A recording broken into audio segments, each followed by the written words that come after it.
c'est des amis. Et donc j'ai décidé de faire un podcast que sur ça, pour faire nos traversées, quelles que soient les traversées qu'on a à faire. Et j'ai pris les gens qui sont autour de moi, qui sont des sportifs de haut niveau, des artistes, des gens qui m'inspirent tout simplement, et puis aussi des gens qui sont des entrepreneurs, parce que pour moi tout ça c'est entreprendre, et être parent c'est déjà une entreprise, vivre dans cette vie par moment c'est une entreprise, pas dans le sens entrepreneur du terme, mais dans le sens de tout ce qu'on a à accomplir, tout ce qu'on a à vivre. Et j'avais envie de partager tous ces moments extraordinaires que j'ai à vivre avec tous ces gens-là. Donc c'est ça que j'ai créé, donc si ça vous intéresse, il y a les 4 premiers épisodes qui sont sortis, donc je fais une interview la semaine d'après, je fais en gros les leçons et les débriefings de la première. Alors, voilà, j'avais aujourd'hui Johanna, et bien donc avec Johanna on a vu blablabla, et donc pour la suite, si vous avez envie de savoir, vous écoutez la suite. Donc la traversée. La deuxième actualité, je devrais dire quoi? Je sors en fait ce film qu'on avait fait avec Dan, et je sors une méthode à la suite de mon livre. Donc autour, j'essaie de monter un business, donc ça peut vous intéresser, c'est comment on fait pour monter un business autour d'une activité de conférence, avec un livre, avec un podcast, donc j'ai monté tout un système autour de ça, qui commence à être assez... qui marche bien, on va dire, à la fois financièrement et à la fois... qui me nourrit moi, et je trouve ça assez top, ça m'excite beaucoup. Donc, puis c'est des nouveaux métiers, c'est de nouvelles choses. Donc, c'est un petit histoire d'amour avec Dan. Je suis un peu l'idéaliste du début, et en même temps je suis un peu aussi celui qui va avec les flèches, j'adore ça. Voilà. Je me sens plus je ne suis pas MacGyver, je vais chercher des MacGyver, je ne sais pas faire ça. Super. Donc c'est un partenariat qui marche avec ce Dan. Petite histoire d'amour. C'est ça, avec Dan, il a filmé les chevaux, les éléphants. En fait, à chaque fois, il est content quand je l'emmène à un nouvel endroit. Ok. Hervé, je vais laisser la place à toi. Pour une conférence. Ok, tu me dis, c'est moi qui mets le start, ok. C'est cool. C'est toi qui mis sur start. Toi, tu es prête? Il était une fois. Je vais remettre le micro là, ouais, c'est mieux pour moi.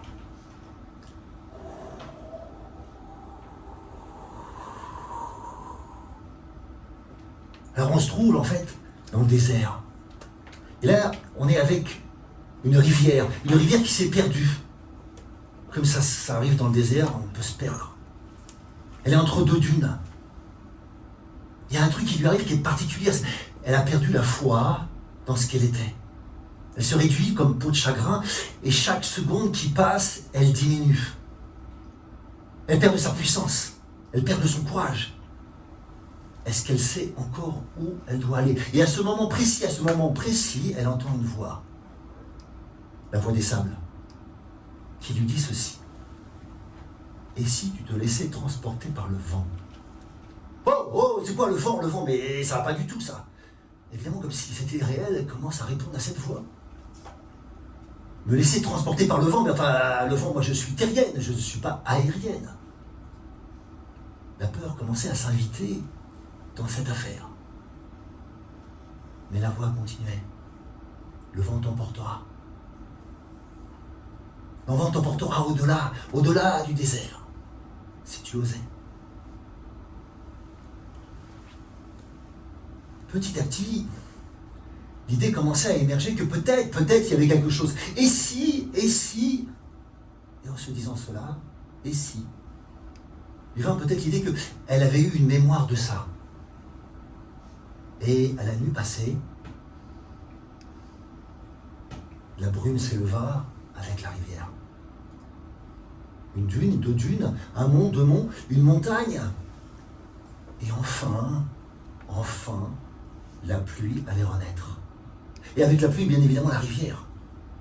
Et on entendit la voix des sables qui disait à nouveau, une rivière va naître. Alors pourquoi je vous raconte cette histoire? Parce que je vous raconte cette histoire parce qu'en fait, on a une capacité forte qui est de croire que dans l'état dans lequel nous sommes, très difficile d'imaginer le potentiel qu'on a quand on n'a pas exploité. Très difficile d'imaginer ce qu'on pourrait être si je suis terrien et pas aérien. Qu'est-ce que je pourrais être si j'étais aérien? Comment faire confiance à quelqu'un qui me fait peur, la tornade?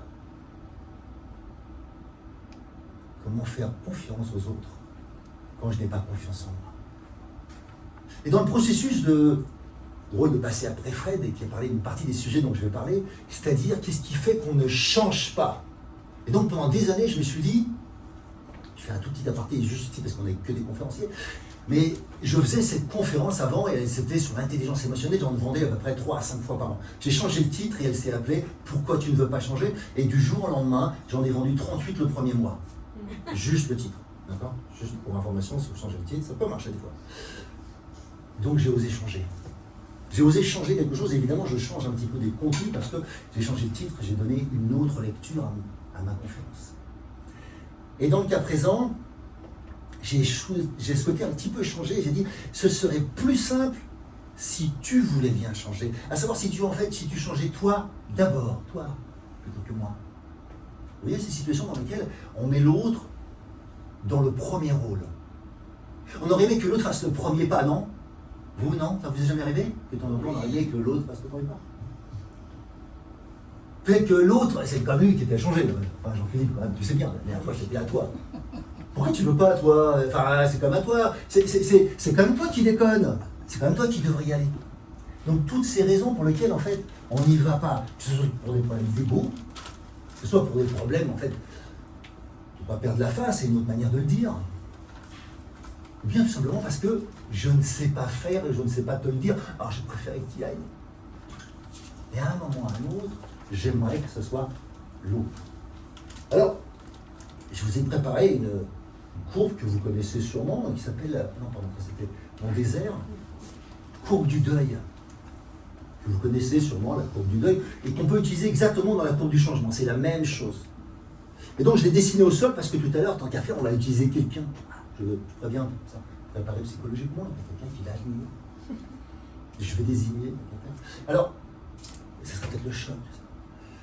Et il y a un intérêt au départ, à l'initial, il y a un choc. Pourquoi il y a un choc? Parce que psychologiquement, on a besoin d'avoir un rebond intérieur. Quand on vous annonce quelque chose que vous n'êtes pas prêt à entendre, il y a un choc physique, physiologique qui permet de tenir. C'est une des capacités qu'on a, nous, les humains. Mais ensuite, naturellement, si on n'a pas décidé, parce que si on a décidé, bien évidemment, on vient là. D'accord, hein, quand on a choisi le changement, c'est beau, c'est très différent. Mais quand on l'impose et qu'il ne me convient pas, parce qu'on pourrait me l'imposer, il pourrait me convenir. Mais si ça ne me convient pas, ben, il y a la première chose qu'on fait, c'est qu'on fait du déni. Puis ensuite, on est en colère. Et puis si on continue, on va négocier avec l'autre. Mais en fait, pourquoi on fait ça doucement? Une idée? Pourquoi on fait ça doucement? Pourquoi le truc, ça serait quand même d'arriver là, non? Parce que là, je déploie un max d'énergie pour ne pas y aller. Ça va? Je vous donne juste une analogie. Ici, vous imaginez, pour ceux qui ont fait du ski dans leur vie et qui ont été un jour débutants. Je parle de ce moment-là. On est en haut de la montagne. Et là, vous êtes avec des potes qui, eux, ou des amis, femmes ou hommes, qui maîtrisent l'affaire. Pas vous. On est en haut de la piste rouge. Ils ont oublié de vous dire qu'en plus, il y avait des bosses. Et vous débutez un peu le ski. Je vous raconte mon histoire à 20 ans, comme ça, moi j'avais fait beaucoup de ski de fond, mais pas de ski de piste. Comme je suis sportif, tous mes potes m'emmènent en disant bah, vas-y, Hervé, on y va. Bien sûr, j'y vais. Mais au bout de 2 jours, on m'appelait Yeti tellement j'étais tout blanc. Et donc, bah, ça se passe comme ça. Donc, vous skiez, et puis quand vous arrivez au bout, là, il y a le problème. Il y a un mur, ici, il faut repartir par là. Donc là, vous avez vu une fois la technique du truc, du mec qui fait comme ça. Là, vous n'envisagez pas bien parce que ça monte. Là, par là, ça descend. Donc, vous envisagez, vous n'essayez pas trop si vous allez mettre les fesses derrière. Moi, normalement, vous faites le premier si vous y arrivez. Et les autres, je vous rappelle, ils sont partis, ils sont en bas. Hervé, t'attends! Oui, c'est ça. Pour l'instant, ok, pas tomber tout de suite, en tout cas. Et vous faites ça, puis une deuxième fois, puis une troisième fois. Et vous y arrivez, plus vous prenez du temps, et plus... Oh, pardon, le truc qui bouge quand je le mets dans ma poche. Alors, on va revenir. Je vais la poser là au fur et à mesure. Et vous arrivez là, en bas. Il se passe quoi quand vous êtes en bas et que vous n'êtes pas un bon skieur? Vous n'avez pas pris de vitesse, donc vous ne remontez pas. Donc vous avez une autre technique à apprendre. Espalier, le canard, si vous êtes bon. Donc vous revenez à l'espalier. Et remontez ça en espalier quand les autres sont arrivés à fond en disant « Yaha !» C'est pas tout à fait la même chose pour vous. Là, en général, si c'est balèze, dans votre tête, il y a quelque chose qui commence à s'opérer, c'est de se dire, il y a une autre stratégie. J'ai mal à la jambe. On pourrait faire venir un hélicoptère. Vous voyez, commencez à chercher de l'aide. Vous pensez que vous ne pouvez pas y arriver par vous-même. Vous négociez avec vous-même. En fait, la première chose qu'on négocie, c'est avec soi-même. Et dans cette négociation avec soi-même, on essaye de ne pas changer. On essaye d'obtenir de l'aide des autres. Puis s'ils sont vraiment barrés, vous êtes tout seul en bas du trou, bon, vous oubliez la honte et le reste, et vous remontez. Alors tout ça pour dire que ça prend un certain temps. Et l'erreur qu'on fait en général en entreprise, c'est que quand on fait ça ici, quand on a quelqu'un qui est dans cet état-là, si vous êtes le manager et que vous avez à gérer quelqu'un là, eh bien vous faites quoi? Vous argumentez. Vous argumentez. Et vous argumentez encore et encore. Je ne vais même pas vous demander pourquoi, parce qu'on va le voir tout à l'heure. Mais la première chose, c'est pas bon, ça ne marche pas. D'ailleurs, vous savez, c'est ce qui vous énerve. Parce qu'on ne peut pas argumenter avec quelqu'un qui ne veut pas apprendre. Quand vous rentrez dans un magasin et que vous êtes parti pour acheter quelque chose, vous êtes parti pour acheter, j'ai bien dit, et que la personne vous saute dessus pour essayer de vous vendre quelque chose, déjà c'est pas très agréable, mais vous étiez parti pour acheter. Mais si vous n'étiez pas parti pour acheter, que quelqu'un vous saute dessus, vous avez envie de faire quoi? Rien. Voire même être désagréable avec cette personne. Vous n'avez pas à argumenter avec les gens qui ne veulent pas vous écouter. On n'argumente qu'avec les gens qui veulent apprendre. S'il y avait qu'une leçon à retenir, ce serait celle-là. On n'argumente qu'avec les gens qui veulent apprendre, pas avec ceux qui ne veulent pas apprendre. Une fois que j'ai compris que là, tout ce que je fais, c'est le maintenir dans ce dysfonctionnement, et donc en conséquence, moi, me mettre moi-même dans ce dysfonctionnement, parce que la grande majorité d'entre vous, vous pouvez peut-être, ici, qui c'est qui a un problème avec quelqu'un dans son entourage, un frère, une sœur, un amant, pourquoi pas même, c'est bien, comme quelqu'un, voilà, allez-y, non, un collègue, un enfant, autre chose, ce que vous voulez. Qui a un problème avec quelqu'un avec qui vous aimeriez qu'elle change? Cette personne, elle ne veut pas changer. Définitivement, il y a un problème là. Qui a ça là? Je vais juste lever la main, je n'ai pas besoin pour l'instant, il n'y a pas de danger, c'est parce que vous levez la main que vous êtes là. Ok? Donc tous les autres, vous n'avez pas de problème.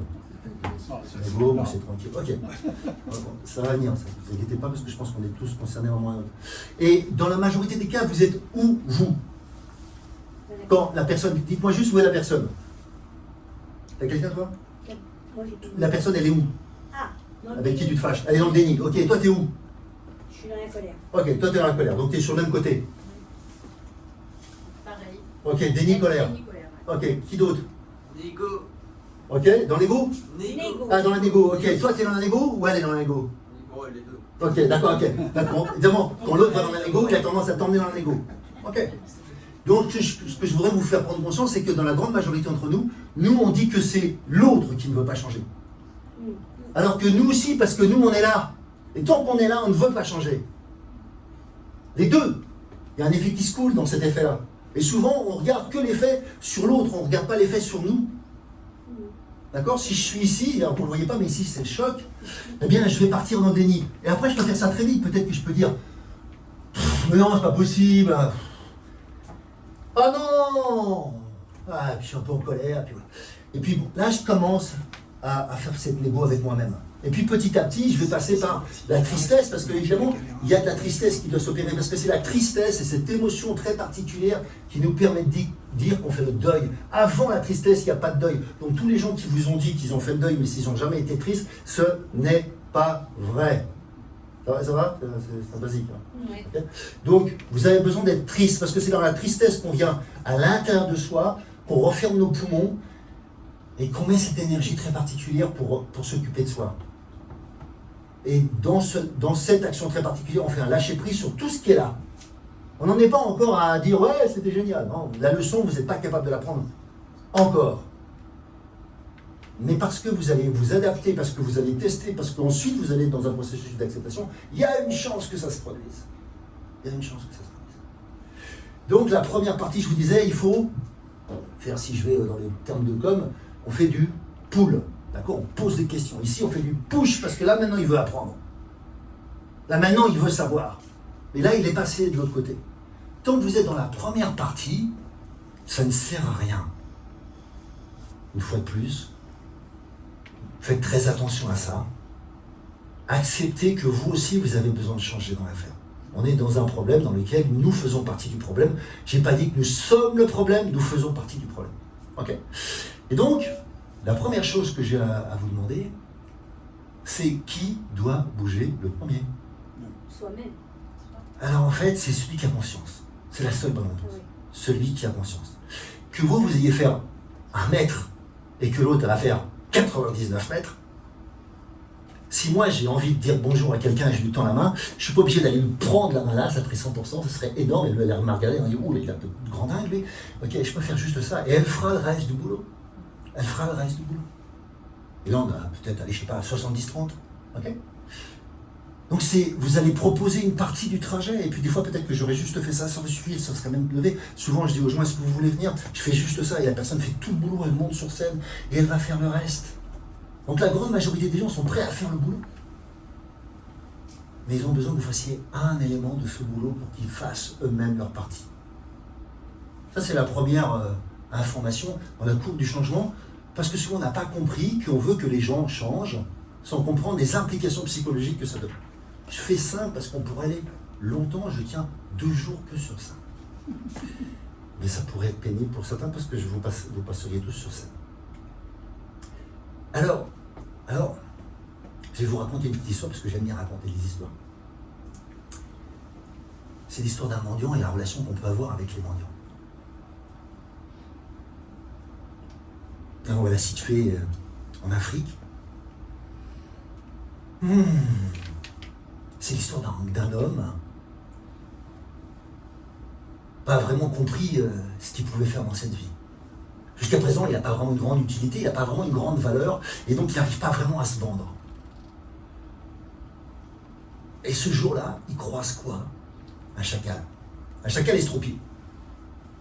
Mais il a l'air en bonne santé. Ah ! Comment il fait pour être comme ça, lui ? Alors qu'il n'a pas tout ce qu'il faut, quoi. Alors il le suit. Il le suit, et de chemin en chemin, il s'aperçoit qu'en fait, il va vers l'aire des lions. Là où les lions mangent leur proie. Et puis il voit que le chacal, quand le lion est repu et qu'il va rôter tranquillement, il prend son temps et il va récupérer les restes. Il se dit, il y a une idée là. C'est peut-être ça, moi. Je vais aller me mettre au coin d'une rue et je vais attendre que ça passe. Il décide de mendier. Bon, il reste là une semaine. Pendant une semaine, c'est pas ça. Il mange pas beaucoup. Au bout de la 2e semaine, c'est pas vraiment un grand ascète, donc il n'est pas parti pour jeûner, vous voyez. Ça réduit. Donc soit la technique n'est pas bonne, soit il y a quelque chose qui ne va pas. Alors, une fois de plus, je vais faire intervenir un tiers personnage, c'est une voix, c'était la voix des sables. Et là, ça serait celle que vous voulez, peut-être une voix intérieure. Peut-être la voix de la sagesse. Et la voix de la sagesse, elle lui dit ceci. Pourquoi cherches-tu à être le chacal estropié quand tu peux être le lion ? Parce que si tu étais le lion, les autres mangeraient tes restes. Il n'avait jamais envisagé qu'il puisse être le lion, lui. À quel moment dans la vie sommes-nous capables de donner la capacité aux autres d'être les lions, les lionnes ? D'être ceux qui sont capables de nourrir le reste du groupe ? À quel moment nous donnons les informations pour qu'elles le deviennent ? Parce que ce type, pour l'instant, il n'avait pas trouvé ça. Alors pourquoi je vous raconte cette 2e histoire à la suite de ça ? Parce que dans son cas, lui, le changement, il a envisagé, mais pas dans le bon sens. C'est pas qu'il n'a pas changé, c'est qu'il a choisi la facilité. Et souvent dans la vie, la facilité n'est pas la réponse.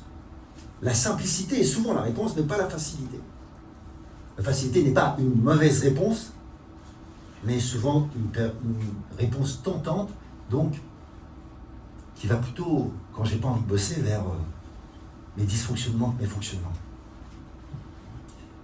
Alors je voudrais passer dans une autre phase dans cette conférence, c'est vous donner un 2e élément. Donc là, on a parlé de la courbe du deuil, la compréhension psychologique de l'humain. La 2e chose, c'est la relation qu'on a aux autres. Et une des difficultés qu'on a, c'est qu'on ne comprend pas la relation. Puisque ce n'est pas étudié à l'école, donc on ne comprend pas la relation. Ici, il y a sûrement des spécialistes de ça, mais en fait, dans la grande majorité des cas, je vois bien qu'à chaque fois qu'il y a un conflit, les gens ne comprennent pas ce qui se joue, parce qu'ils sont eux-mêmes pris dans la difficulté de ne pas dissocier la relation et de la personne. Vous n'êtes pas la relation. La relation, c'est quelque chose qui nous lie. Tu veux venir sur scène? Il n'y a pas encore de danger. C'est une proposition, hein. J'accepte avec plaisir. Ok. Donc, je te propose de choisir en fait ce qui pourrait être un lien entre nous. D'accord? Il y a différents trucs, tu choisis. Ok? Il faut que tu aies un lien. Ça, c'est déjà. Ok? Non, mais le lien, moi je ne dis pas que attaché. Non, mais c'est pas attaché, tu fais, on ne va pas être attaché. Il n'y a pas de truc dangereux, tu peux choisir. Tu préfères celle-là? Non, Tu préfères celle-là? Non, celle-là. Donc, je montre aux autres parce que comme ça. Oui, Là, voilà. ça fait partie du truc. On peut trop pied. Ok. D'accord. Donc, on a un lien entre nous, c'est ça? Oui. Voilà. Donc, c'est ceci-là que tu me proposes? Oui. Ok. Donc là, on a une ceinture de judo. Donc, c'est physique, hein, avec Virginie. La nature de la relation, en fait, souvent, la grande majorité d'entre nous, c'est qu'on la définit jamais. Ça, on ne le définit jamais. Et on voudrait que ça évolue. Parce qu'en fait, je ne veux pas changer Virginie, je veux changer ma relation à Virginie. Et l'erreur que je fais, c'est que je fais ça. Je parle ici, donc en lieu et place de Virginie, ou elle parle en lieu et place de moi. Alors qu'en fait, on a une relation, et elle peut être, si tu la tiens bien, elle peut être tendue, okay, elle peut être très distendue, ok, et puis elle peut même la lâcher, ou on peut être dans une relation de jeu. Ok, on peut faire des trucs pas vraiment autorisés dans le manuel, ouais, là, d'accord, ok. On peut faire des choses qui ne sont pas vraiment prévues parce qu'on a une relation. Et quelle n'est pas la relation, je ne suis pas la relation, mais dans la relation, nous pouvons évoluer. Et l'erreur, c'est que quand je veux obtenir un changement de l'autre, je suis sur l'autre et non pas dans la relation. Donc je n'habite pas ce qui nous lie. Mais là, dans son cas présent, elle a fait un truc qui est particulier. Elle a créé une relation qui s'appelle une relation boomerang. C'est-à-dire qu'en fait, dans une relation boomerang, alors je ne vais pas le faire de ton côté, je vais le faire de mon côté parce que ce que je vais dire n'est pas agréable. Donc je préfère que ça soit vers moi. Quand je cherche une relation boomerang, c'est que je veux qu'elle me dise quelque chose. Je suis son manager, je suis bon, hein? Je suis son père, je suis un bon père, hein? En fait, tout ce qui m'intéresse dans la relation, tout ce que je mets, c'est ce qu'elle va pouvoir me nourrir chez moi. Donc je fais en sorte qu'elle me dise un truc pour qu'elle me renvoie quelque chose. Ce sont plein de relations comme ça qu'on va jouer. Donc dans ma vie, il y en a plein d'autres. On aurait pu aussi avoir une deuxième relation. Okay, on peut avoir une relation amicale, admettons, là, ou sportive, puis on peut avoir une relation peut-être plus soft, enfin je sais pas, professionnelle mais joyeuse. D'accord? En couleur. Ok? Donc on peut avoir 2, 3, 4, 5 relations. Une bonne partie des erreurs qu'on fait quand on divorce, c'est qu'on ne comprend pas qu'on tue toutes les relations. Il y a la relation avec l'amant, il y a la relation avec le conjoint, il y a la relation avec le père et la mère, d'accord, de parentalité. En conséquence, c'est des relations différentes. Si à chaque fois je comprends que ce sont des relations différentes, je peux en arrêter une sans arrêter l'autre. Je peux changer quelque chose là qui ne me convient pas, parce que cela ne me convient plus, par exemple. Ça, c'était une relation d'amante, ou d'amant, ok? Et puis moi, un truc plus soft maintenant, entre Virginie et moi. Sinon, en général, ça finit comme ça. Parce que je ne sais pas quoi en faire. Et je ne peux pas changer Virginie. Mais je peux changer ma relation à elle. Alors, le danger que j'ai, quels sont les dangers de la relation, hein, de la diversité de la relation? Tu peux te rasseoir si tu veux. Merci. On peut applaudir? Je te donne le lien. Il n'y avait pas de danger jusqu'ici. Le truc qui est important dans ce que je viens de dire là, je vous donne 3 autres relations basiques. Hein, on les apprend, donc Philippe sera content, je vais faire des maths un peu. Donc les basiques qu'on avait à l'école, c'était injectif, bijectif, transitif. Vous vous rappelez ces trucs-là? Ok. Injectif, ça voulait dire qu'en fait, il y en a un qui parle sur la relation dominant-dominé. Ok, je suis au-dessus de toi, je te montre les choses. C'est un type de relation. Ok, je te donne un ordre, mais ça peut être simplement un ordre même cool, et je suis au même niveau que toi, d'accord? S'il te plaît, peux-tu faire ça, s'il te plaît, Josette? C'est là-bas, tac. Ok, donc un ordre c'est toujours précis, mais c'est une relation injective quand même. Une relation bijective, ça veut dire que je veux qu'il y ait une relation, pas obligatoirement d'égal à égal, mais dans laquelle il y a des retours. On va tous les deux donner des choses.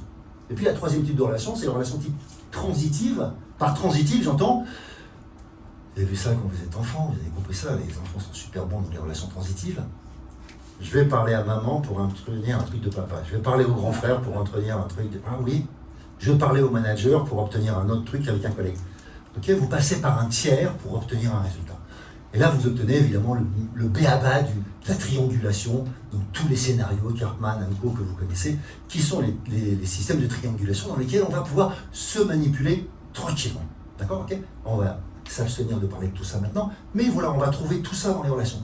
Et si je prends conscience que c'est dans la relation et pas dans la personne, je peux donc le changer. Et donc même quand je suis manipulé, même quand je suis dans un chantage, même quand je suis dans une relation que je vais appeler toxique, ce n'est pas un problème de la personne, c'est un problème de la relation que j'ai. Vous pouvez avoir des relations avec des gens toxiques à partir du moment où vous êtes clair dans la relation. Et puis si vous n'y arrivez pas, vous avez raison, arrêtez là. Mais tu n'es pas la personne, c'est pas ça le sujet. Et l'erreur, c'est toujours de dire que c'est l'autre. Et comme ça serait trop difficile de vous changer vous pensez que c'est pas possible. C'est comme pour l'innovation, on se trouve des excuses. Donc dans la relation, c'est ce que vous vous mettez. Alors il y a une autre chose aussi que j'adore, c'est en fait tout le passif qu'on a dans les relations. Je vous donne une image. Donc là, je vais trouver un truc, relation au travail. En fait, la difficulté que j'ai, c'est que comme je confonds la personne et la relation, je confonds aussi la personne et son comportement. Je confonds la personne et son travail. Et donc, quand vous dites à quelqu'un ce travail est nul, on entend qu'elle est nulle. Non, parce que j'ai dit, je viens de te dire que ce que tu as fait, c'était pas correct. Je n'ai pas dit que tu n'étais pas correct. Mais c'est très inconscient, ça se balade. Donc la première chose que je fais, c'est que je dis ça, c'est la personne. Je fais physiquement ça. C'est-à-dire que je prendrai une bouteille, si tu m'autorises, et je dirais, Josette, c'est ça c'est toi. Pose là, j'ai aucun problème avec ça. Ça c'est toi. On va parler de ton comportement, Josette. Là, il y a un problème. On va parler de ça. D'accord? Donc le fait de matérialiser, de séparer les choses, permet à la personne de comprendre qu'on va parler du comportement, pas de la personne. De quel droit je parle de la personne? Je ne suis pas dans cette personne, je ne sais pas ce qu'elle est. Je ne sais pas ce qu'elle vit exactement. Par contre, je peux dire que le comportement ne me convient pas. Que ce soit du retard, que ce soit des mots qu'elle utilise à mon encontre, je ne sais quoi. Je peux parler de ça. Et de ça, on peut se mettre d'accord. Mais si à chaque fois il y a confusion entre les deux, il y aura toujours des problèmes d'ego et on va être dans des grandes difficultés mutuelles. Donc ces petits exercices que je vous propose, c'est des manières simples pour permettre de poser les choses. Je fais ça avec mes enfants, je fais ça avec tout le monde. Je fais ça à table quand je suis au restaurant, je fais ça n'importe où.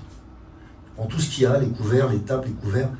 Même des fois, je demande aux gens qui sont les serveurs si c'est ok, c'est bon. Et je leur demande de venir, ils jouent un personnage. Ça marche tout le temps, les gens sont très contents quand vous les utilisez.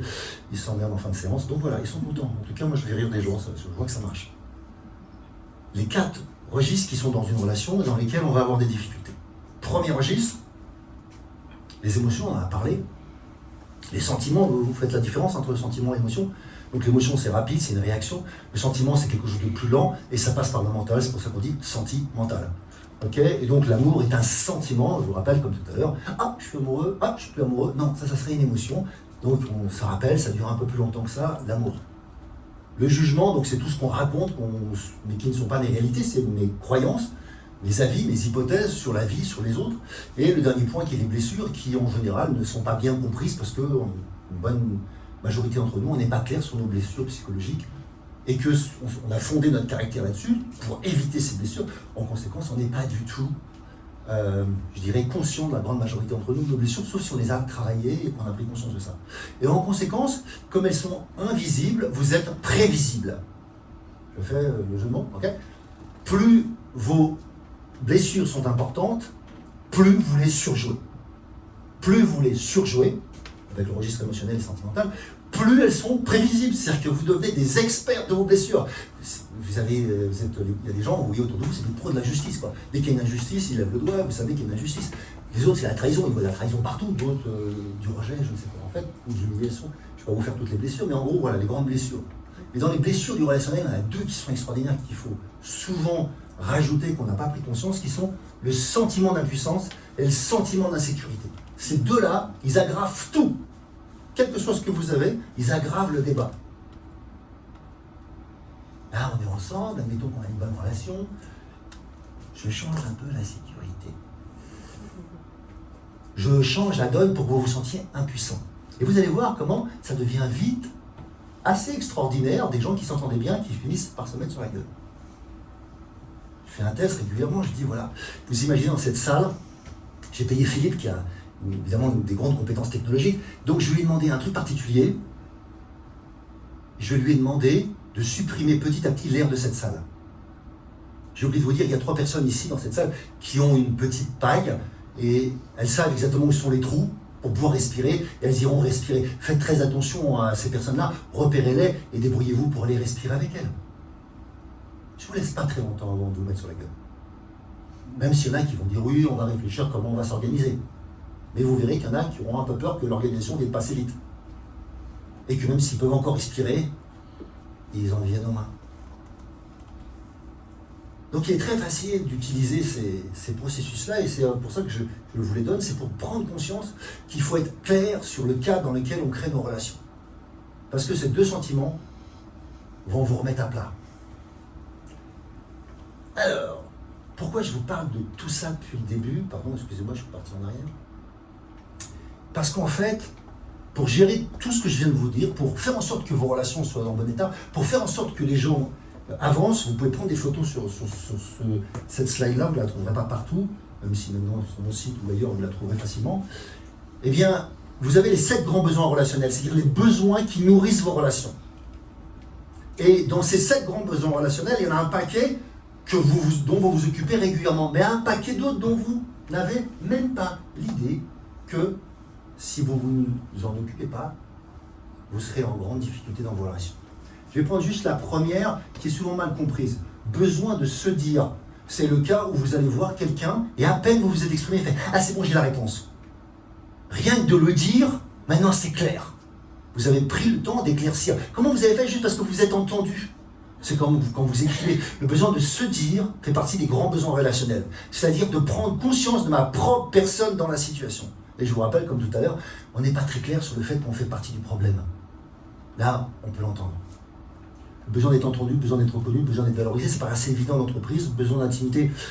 On verra à quel point ça peut être difficile, mais par exemple, juste, c'est extraordinaire, il y a quelqu'un qui me raconte ça hier, qu'il y a une nana qui est en charge dans une organisation, elle est en plus en charge elle est déléguée syndicale, et dans son groupe, dans son agence, elle a décidé de changer les bureaux de tout le monde sans leur demander leur avis.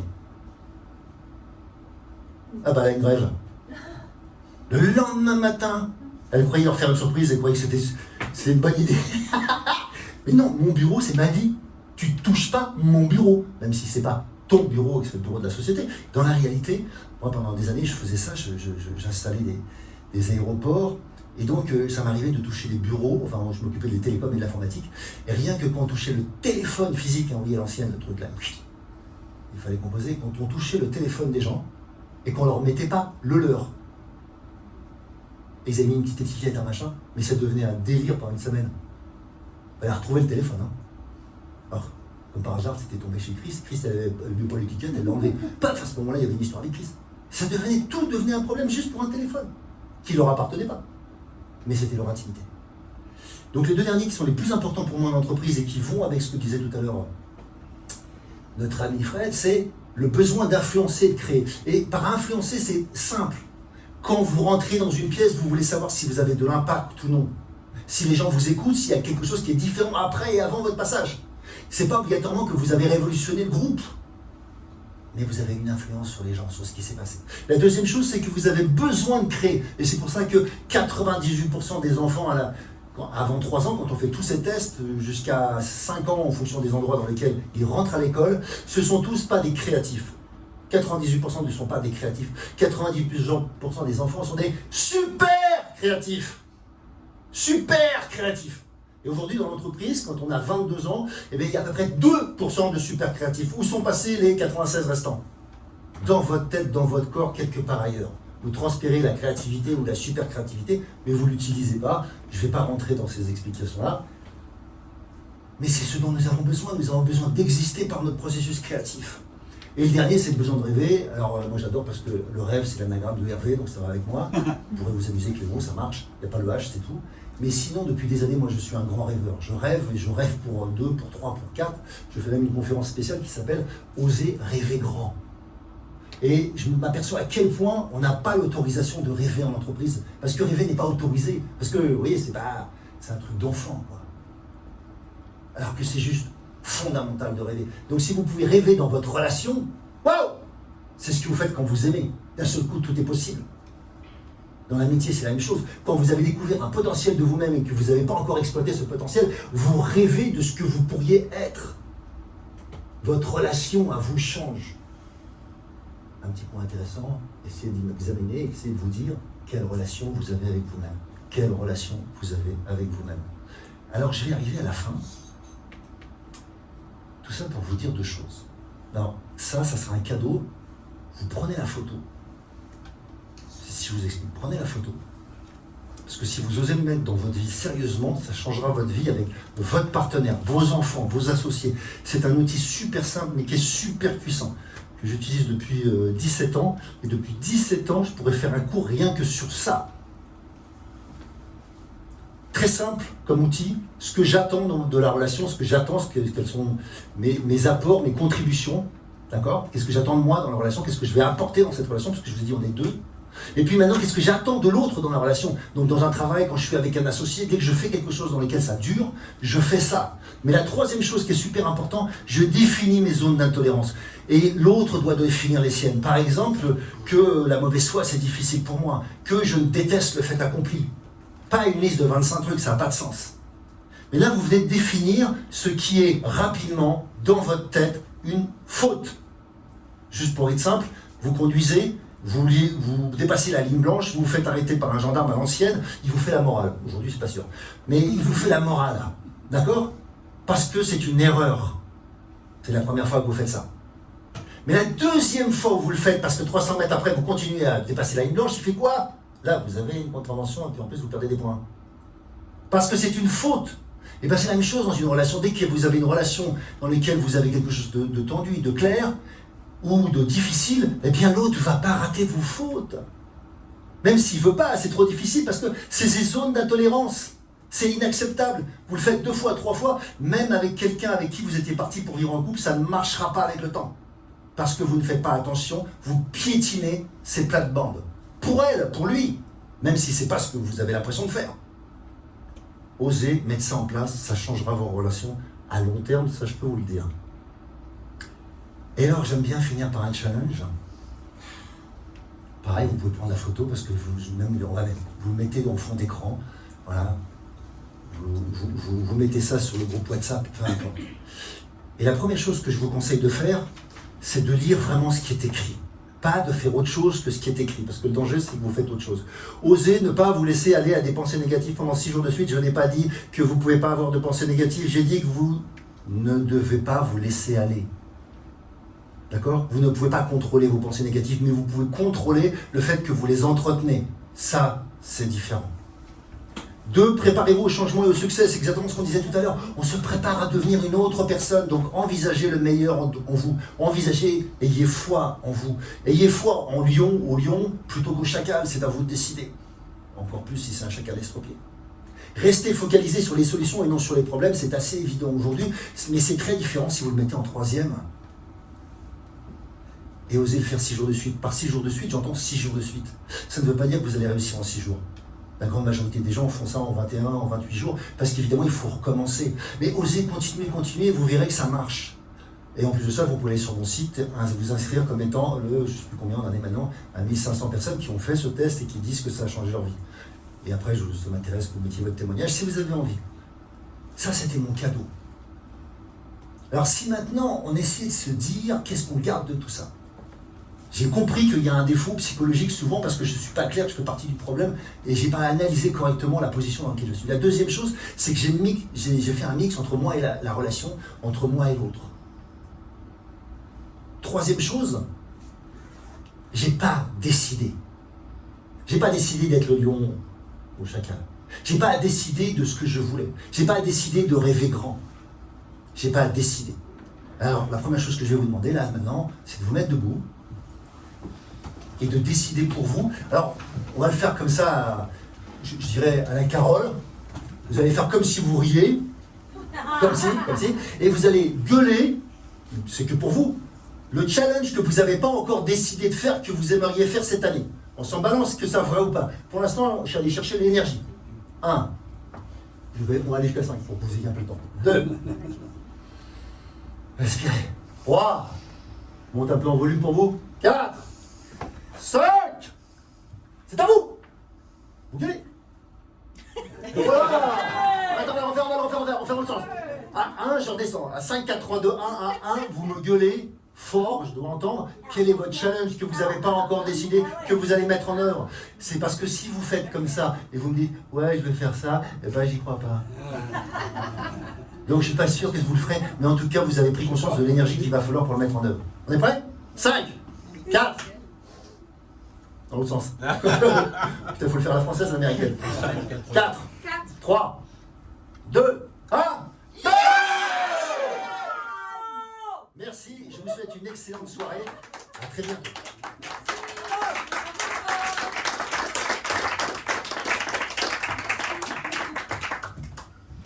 Merci beaucoup Hervé, on a compris beaucoup de choses, on est rempli à bloc, on est émerveillés comme chaque fois avec une de tes conférences.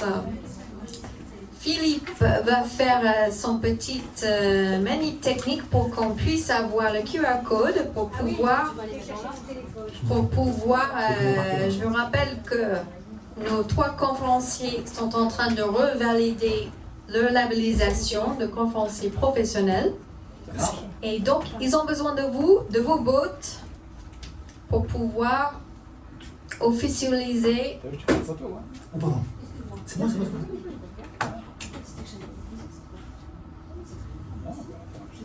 Donc, voilà, ça arrive, la code. La code. Le code, le code. John, tu te trouves quelqu'un d'autre pour voter parce que je peux pas Voilà. voter.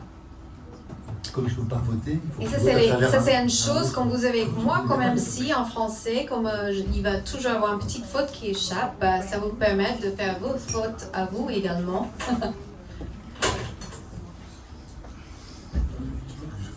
Alors, on va voter pour Pour voter Hervé. là, il faut que tu votes pas avec mon téléphone parce que comme je suis candidat, je peux pas. Hervé, tu es toujours sur haut-parleur, faut que tu coupes. Attends, Faut que tu coupes le microphone, Hervé, t'es où?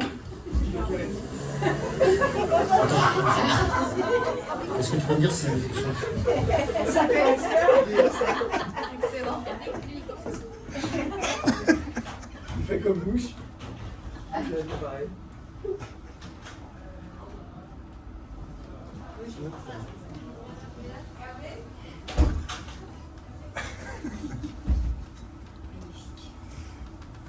Il est fort, hein. Ils sont forts.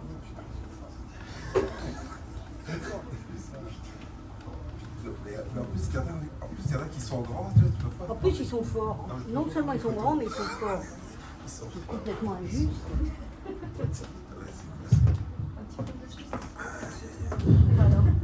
Pardon? Josette, tu déplaces ton Donc, on va finir la vote et je propose qu'on se retrouve à 17h pour la conférence de Guy, la dernière conférencier de la journée.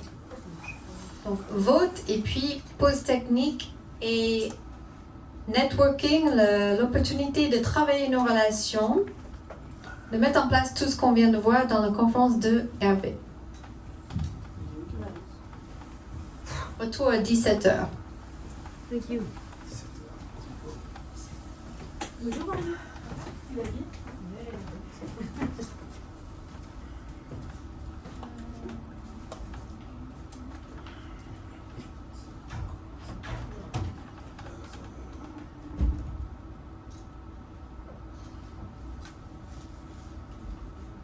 Oh, excuse-moi.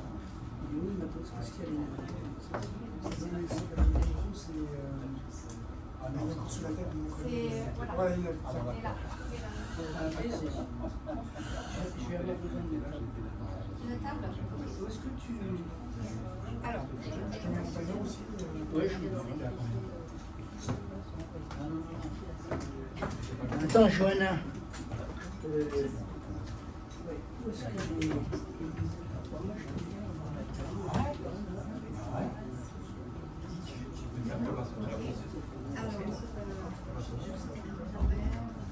ça c'est bien. Attends, j'ai pris un celui-là. Ah, bon,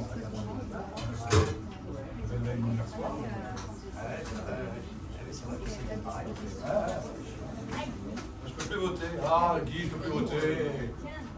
Qu'est-ce qu'il y a? Quoi? Je peux plus voter pour Guy. Ah. Mais si, Jean-Philippe, elle va être. Ah bon, Le micro, par contre, ça m'arrangerait aussi que tu dégages, parce que moi je vais le mettre ici. Je sais pas si tu as remarqué, les gens qui viennent des conférences, ils sont dans le noir, ou alors ils sont. Ah non, je vais rester ici. Je vais rester